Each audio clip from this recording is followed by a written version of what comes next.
저는 DDOC 정신건강 서비스 기관에서 뭐 여러 가지 일을 하는데 이제 가장 쉽게 말씀드리면 한인 담당이라고 생각하시면 되고요.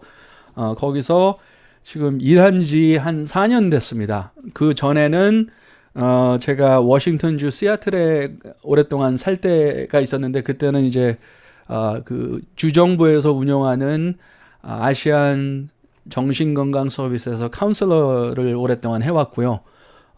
또 이제 제가 여러 가지 병문에서 이런 카운셀링이나 또 이런 정신건강에 대해서 일한 지가 한 거의 30년 가까이 되는 것 같아요, 이제는. 그래서 저 나름대로 여러 실수와 또 경험을 통해서 배운 것들을 이제 가지고 이 한인타운에 있는 정신건강을 위해서 일을 하고 있습니다. 그래서 오늘 제가 어떤 프레젠테이션을 준비를 하고 사실 이 프레젠테이션을 가지고 있는 건데요. 제가 오늘 쭉 처음부터 이렇게 쭉 해나가면서 여러분과 이렇게 나누고 또 여러분들께 도움 필요한 것들도 말씀드리고 하겠습니다. 일단은 이제 이 말씀을 드릴게요. 현재 이 코로나 바이러스가 터지고 나서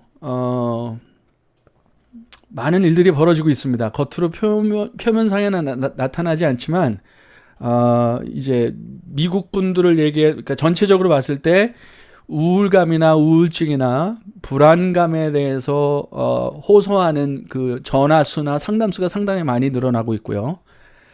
사실 한인 분들은 문화상 조금 달라요. 그러니까 미국 사람이나 특히 히스패닉 사람들은 자기가 아프거나 힘들거나 요만큼만 조금 힘들어도 전화를 해서 아니면 누구와 상담하려고 하는 그런 뭐라 그럴까 문화 정신 상태가 돼 있는데 한국 분들은 정반대이신 것 같아요.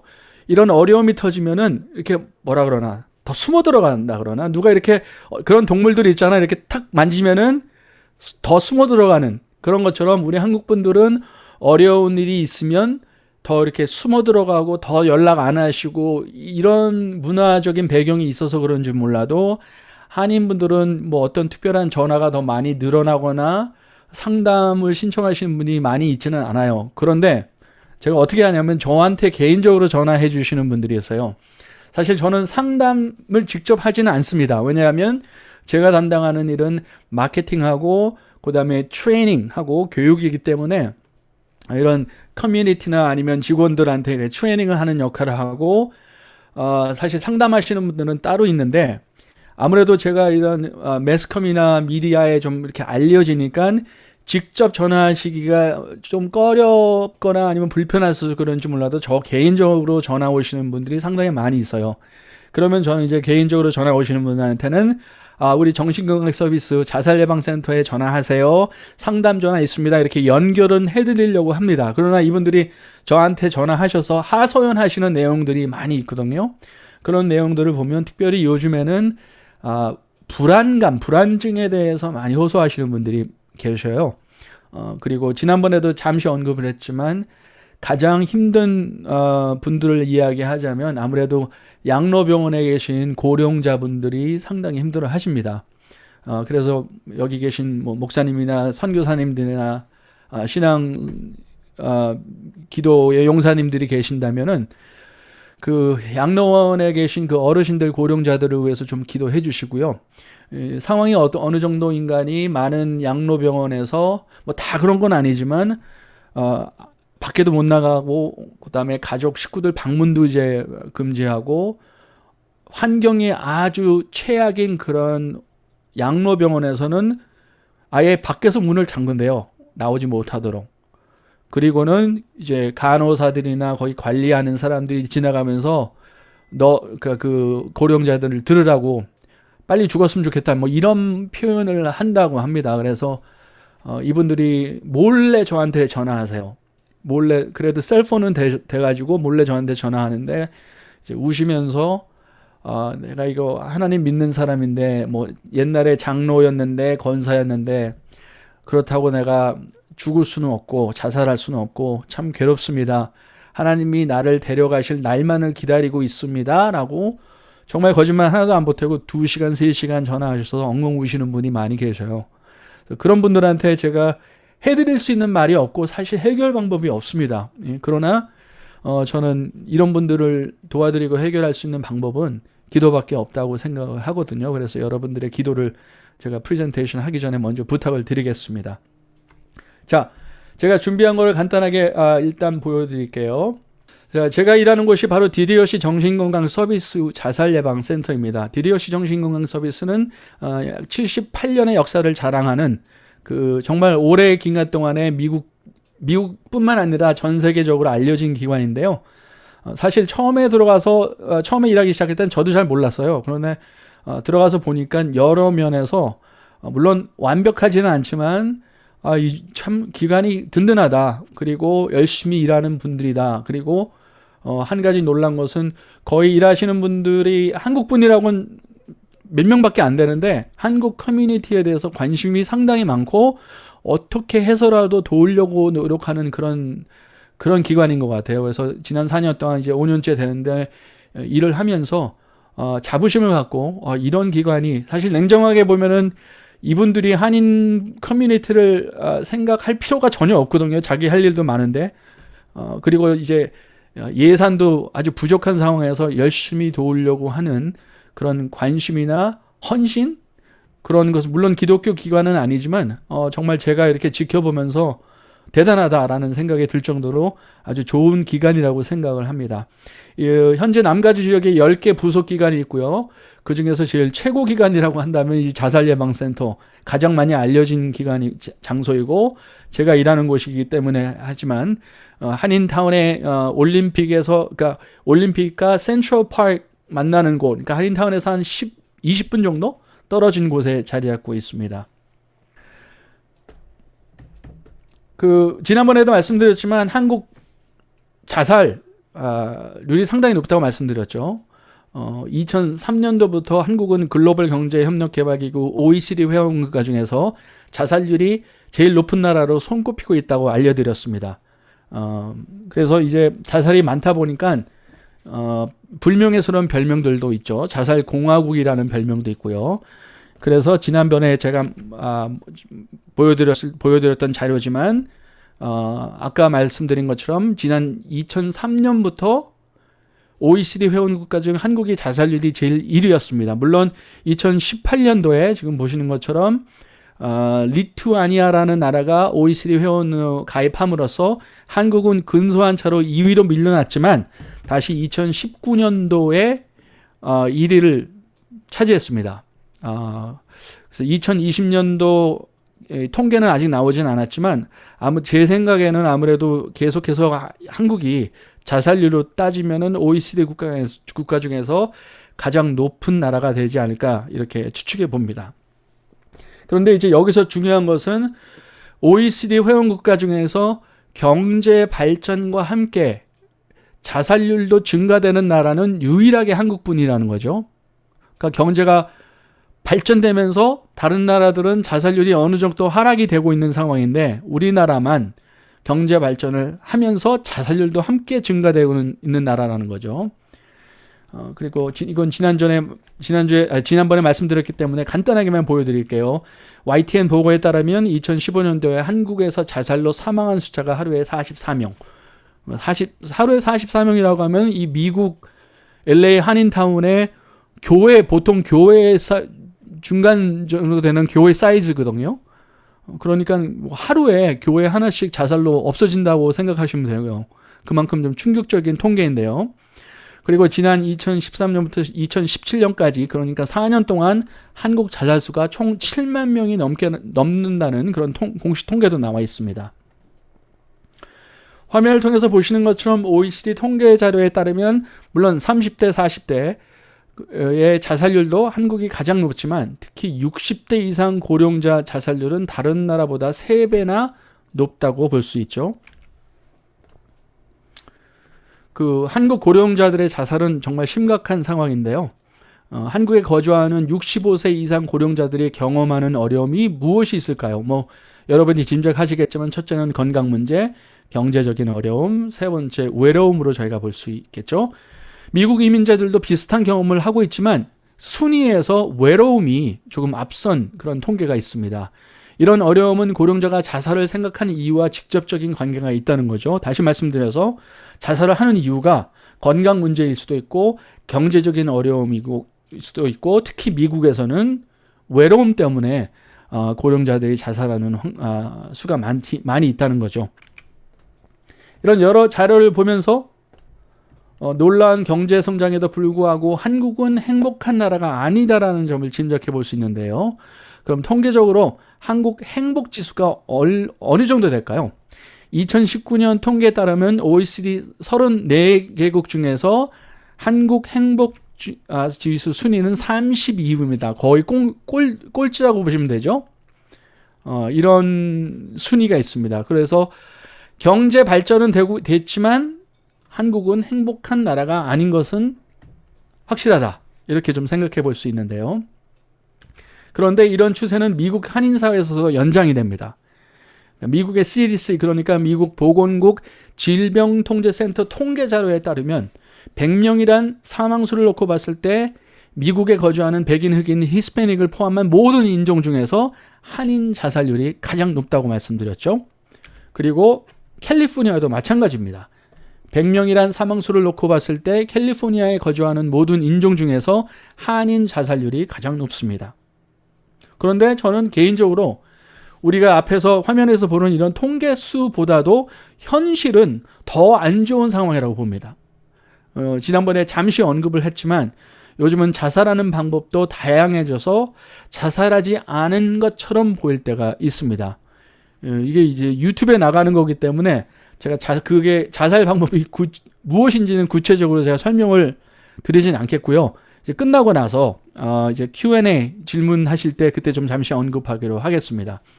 자, 이 자살 공화국이라는 별명이 붙을 정도로 자살을 많이 하는 이유가 무엇일까요? 저는 이제 일을 하면서 자살 통계나 이런 거를 접하면서 우리나라가 자살이 많은 건 알겠는데 도대체 이렇게 많이 하는 이유가 무엇일까가 참 궁금했습니다. 그래서 저 나름대로 이제 여러 가지 자료를 공부하고 조사를 하는 가운데 몇 가지 이제 생각해 본 것이 있는데요. 우리나라 사람들이 자살을 많이 하는 이유가 그냥 무조건 사회가 불평등하고 여러 가지 악성적인 환경 때문이라고 볼 수는 없는 것 같아요. 물론 그런 이유들도 포함은 되겠지만 하지만 지구촌에는 이제 한국인들보다 더 어려운 환경의 사람들도 많이 있잖아요. 그래서 무조건 어려운 환경 때문이라고는 할 수 없다고 보는데요. 이 환경적인 이유 외에 또 다른 뿌리 깊은 이유가 있다고 저는 봅니다. 그래서 저는 그 이유를 침묵의 살인자라고 하겠다고 지난번에 말씀을 드렸었죠. 그리고 지난번에 시간이 없어서 이 침묵의 살인자가 무엇인지 자세하게 이야기를 해보지는 않았는데요. 오늘 한번 이 침묵의 살인자가 무엇인지 살펴보기로 하겠습니다. 겉으로는 잘 보이지 않지만 우리나라 사람들만이 가지고 있는 그런 어떤 특정한 이유라 그럴까요? 자, 이 침묵의 살인자 첫 번째는 유교 사상과 샤머니즘이라고 봅니다. 한국행정안정부 연구조사에 따르면 자살 현상의 이해와 원인 중에 하나가 유교적인 전통 문화와 또 전통적인 샤머니즘 때문이라는 연구 발표가 있습니다. 그런 자료가 있는데요. 그래서 이제 그런 걸 보면서 이거를 좀 우리가 이해할 수 있게 어떤 예가 있을까 하고 좀 생각을 해봤습니다. 이제 그 전에 그 예를 한번 살펴보기 전에 뭐 다 아시는 내용이지만 유교와 샤머니즘을 한번 더 생각해 보겠는데요.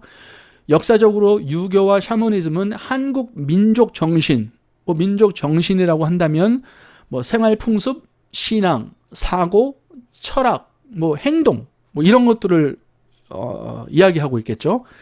한국 민족 정신 형성에 가장 중요한 역할을 했다고 볼 수 있죠. 그런데 이제는 더 이상 찾아볼 수 없는 옛날 이야기가 아닌가라고 생각하실지 몰라도 특히 이런 분들이 있어요. 질문하시는 분들이 유교는 어느 정도 인정을 하지만 샤머니즘은 아니지 않느냐라고 생각하시는 분들도 있으십니다. 여러분들은 어떻게 생각하시는지 모르겠지만 그런데 저는 이렇게 자세히 살펴보면 유교는 물론 샤머니즘의 영향력이 지금 현대 사회에도 조금 남아있다는 생각입니다.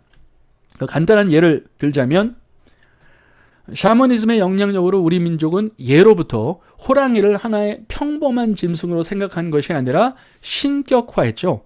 그래서 존승과 신앙의 대상으로 여겨왔는데요.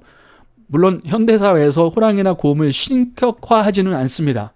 그런데 전 세계의 시선이 주목되는 88 올림픽이나 또 2018년도였나요? 평창 동계올림픽 마스코트에 이 호돌이, 수호랑, 반다비 이런 호랑이와 곰을 선택하는 것은 우연이 아니라고 봅니다. 그러니까 우리가 알게 모르게 우리 문화 속에 깊숙이 뿌려박혀 있는 샤머니즘의 영향력이라고 볼 수 있는데요. 제가 또 다른 예를 하나 드리겠습니다. 여러분이 잘 알고 계시는 심청전. 심청전에는 샤머니즘과 유교 사상이 둘 다 내포되어 있다고 볼 수 있는데요. 뭐 저보다 여러분들이 더 잘 아시는 내용이죠. 어머니가 일찍 세상을 떠나고 맹인 아버지가 신봉사를 홀로 맹인 아버지인 신봉사를 홀로 보살피고 있는 심청이에게 이제 공양미 300석이면 아버지가 다시 세상을 볼 수 있다는 소식을 듣게 됩니다. 하지만 끼니를 겨우 유지하는 가난한 신봉사와 심청이에게 공양미 300석을 구할 길이 없었죠. 그러던 중에 뱃사람들로부터 성난 바다를 잠재울 수 있는 제물로 희생되면 공양미 300석을 주겠노라는 소식을 접하게 되고 결국 청이는 아버지께 절을 올리고 뱃사람들을 따라 나섰어요. 청이를 태운 배가 바다 한가운데 인당수에 닿았어요. 갑자기 하늘이 거뭇거뭇해졌어요. 거센 파도는 금방이라도 배를 삼킬 듯이 솟구쳤어요.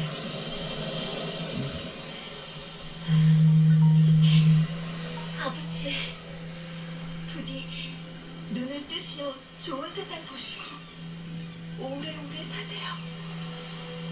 뱃머리에 선 청이는 죽는 마지막 순간까지 아버지를 위해 빌었어요.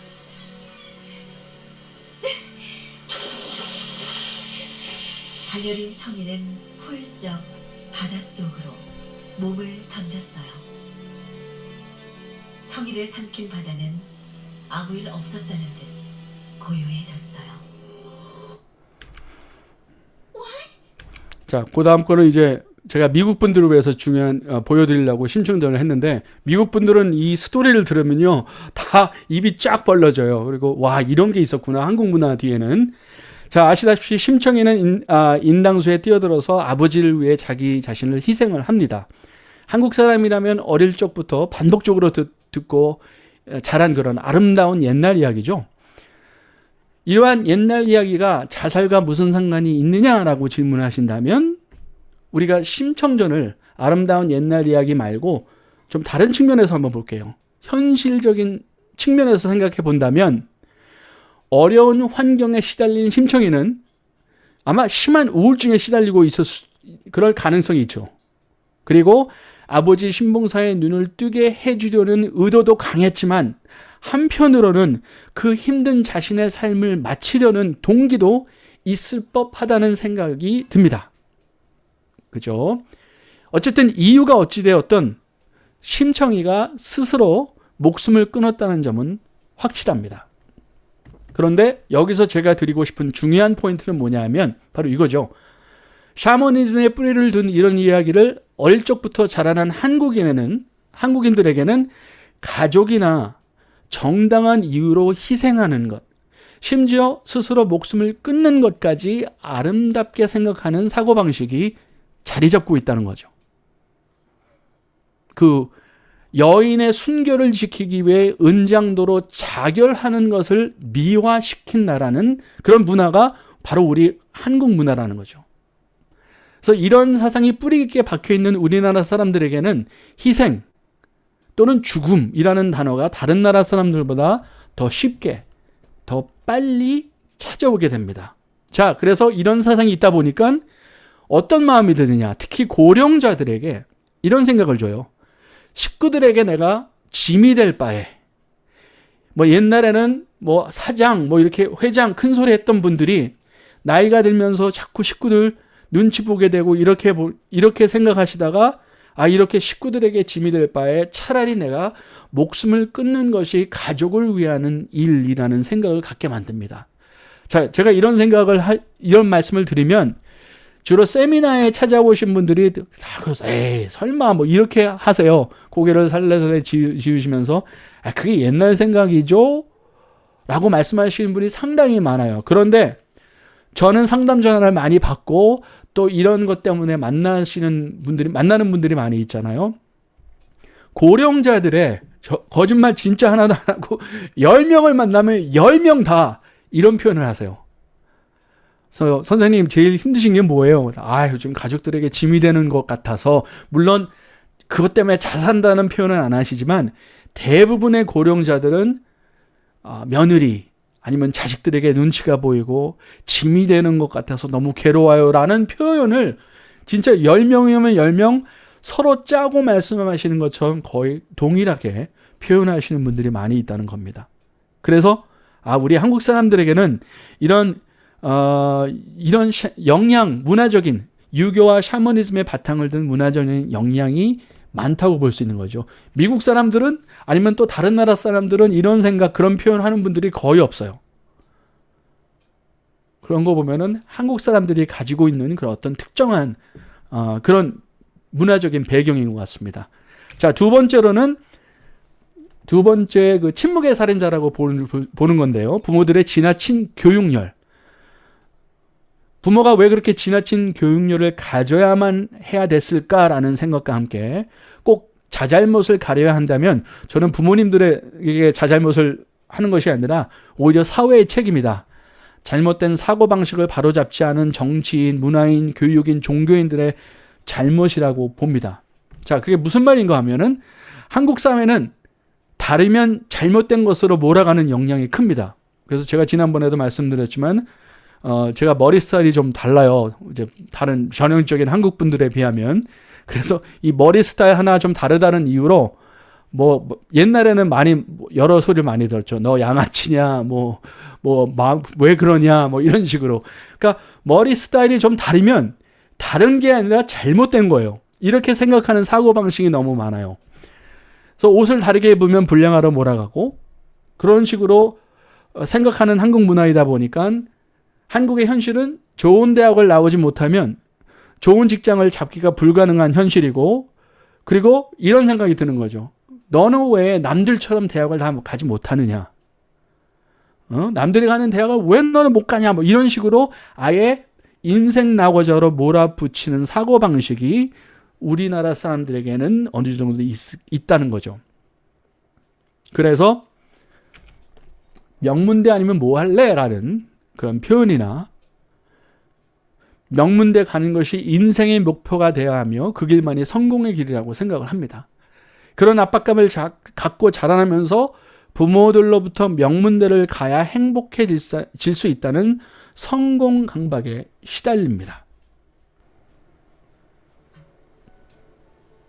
마음이 왔어?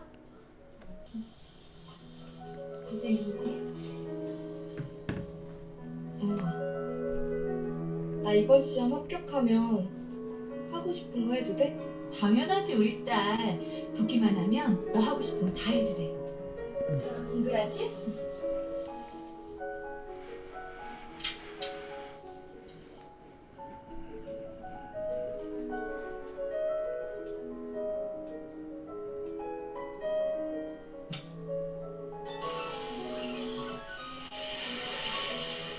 요즘은 문을 밖에서도 잠글 수 있나 봐요.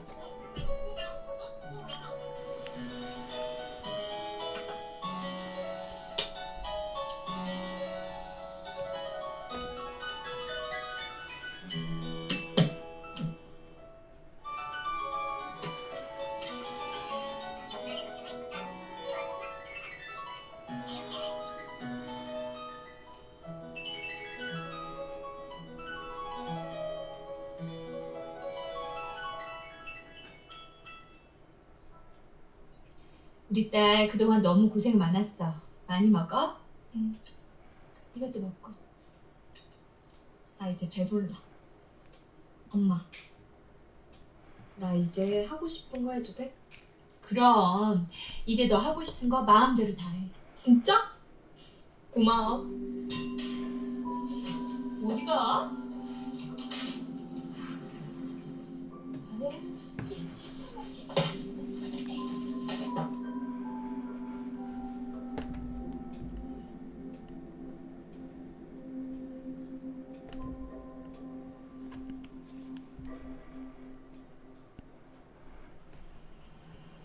네, 지금 보신 영상은 실화입니다.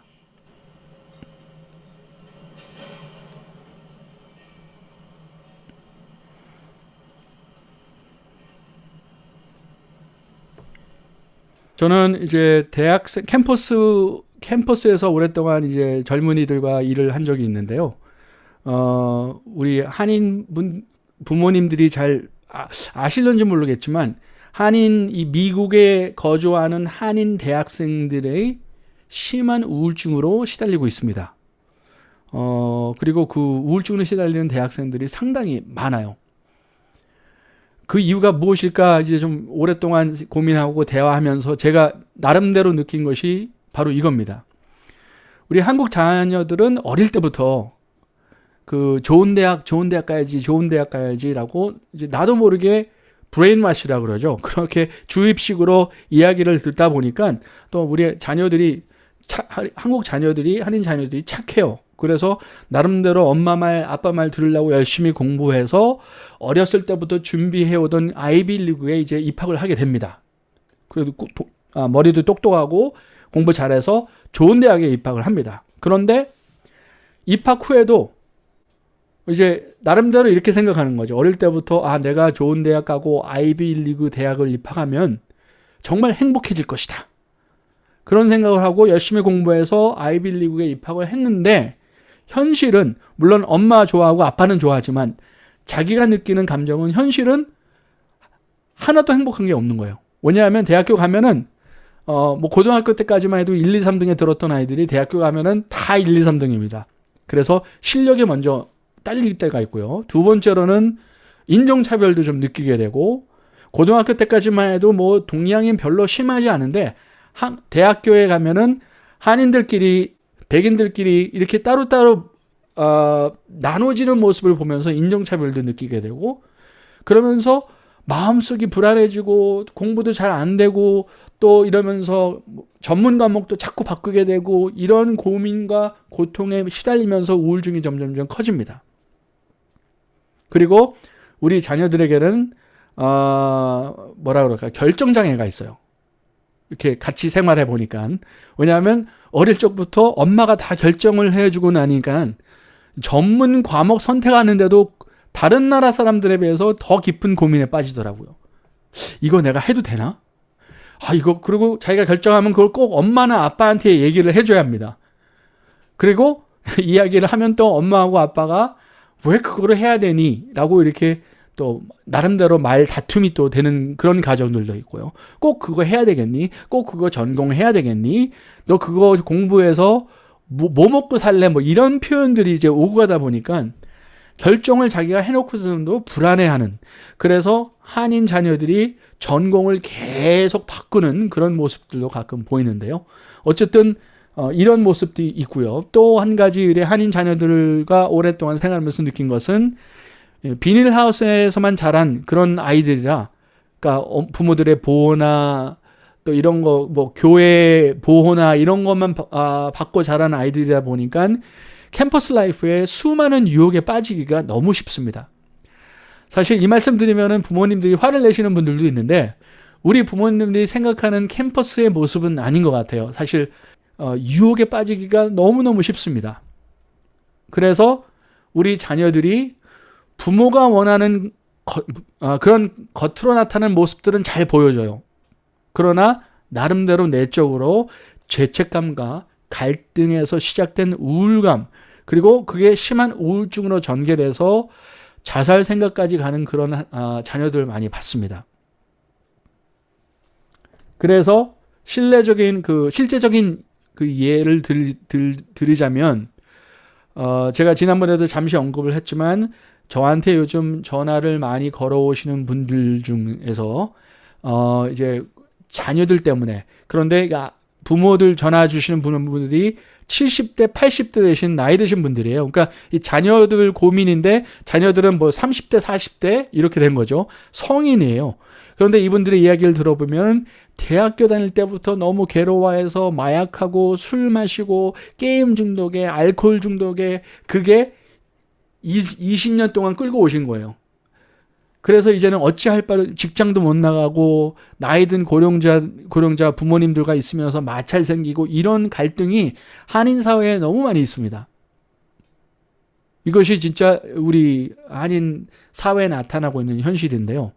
어쨌든 우리 자녀들이 뭐 그렇다고 자녀들만의 잘못은 아닌 것 같고 여기서 누구 자잘못을 따지는 것이 아니라 어떻게 하면 이런 가정을 도울 수 있느냐가 이것이 우리들의 숙제이죠.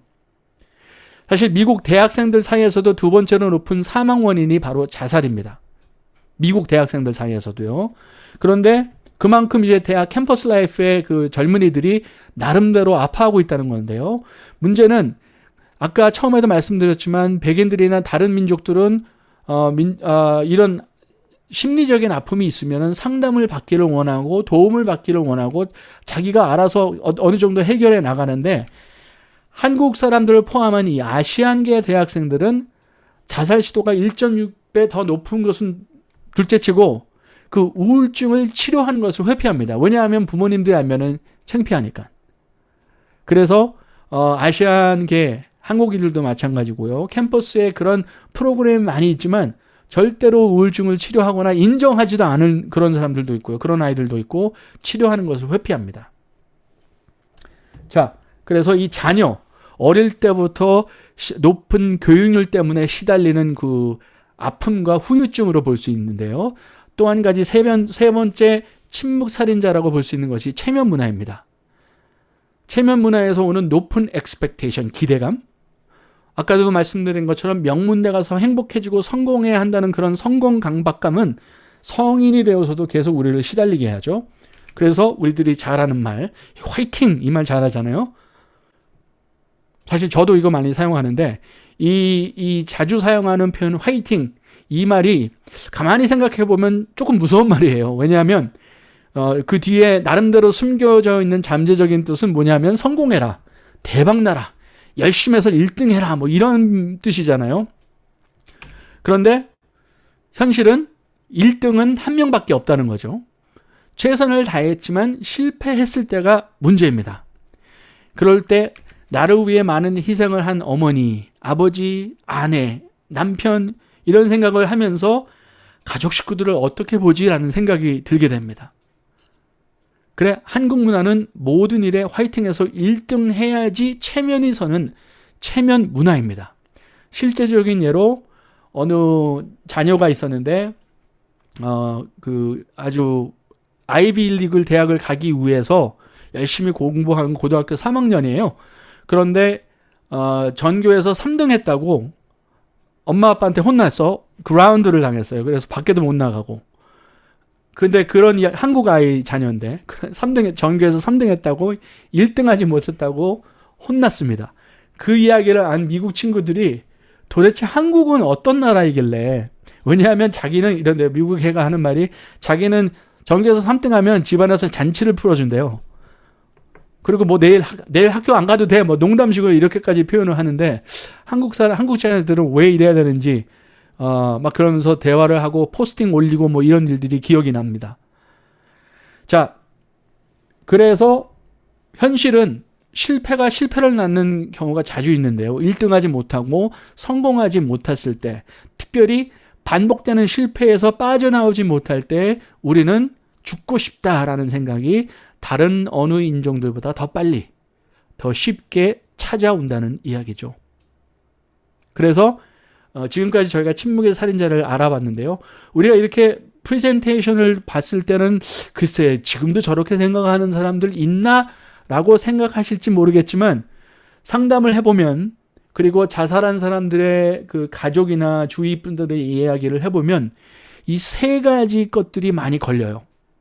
성공 강박감 때문에 자살을 시도한 분들, 가족들이 그런 이야기를 또 많이 하고, 또 비즈니스 실패해가지고 자살 시도를 땡스기빙 때 아니면 추수감사절 때 식구들을 볼 면목이 없어서 비즈니스 실패한 어느 사장님께서 자살을 시도하는 경우도 있고요. 이런 경우들을 자주 봅니다. 그리고 아까 말씀드린 대로 고령자들이 가족에게 짐이 될 바에 내가 이 세상에서 사라지는 것이 더 좋겠지라는 고백을 하시는 분들도 많이 있고요. 그래서 저는 이런 침묵의 살인자, 환경적인 이유들도 있지만 다른 문화에서 찾아볼 수 없는 이런 문화적인, 내적인 나름대로의 그 침묵의 살인자가 우리나라 사람들에게는 다 있다고 봅니다. 자, 오늘 시간이 많이 흘렀는데요. 오늘은 여기까지만 하고 그 위에 또 이야기들이 많이 있는데 다음 기회에 해보면 어떨까요?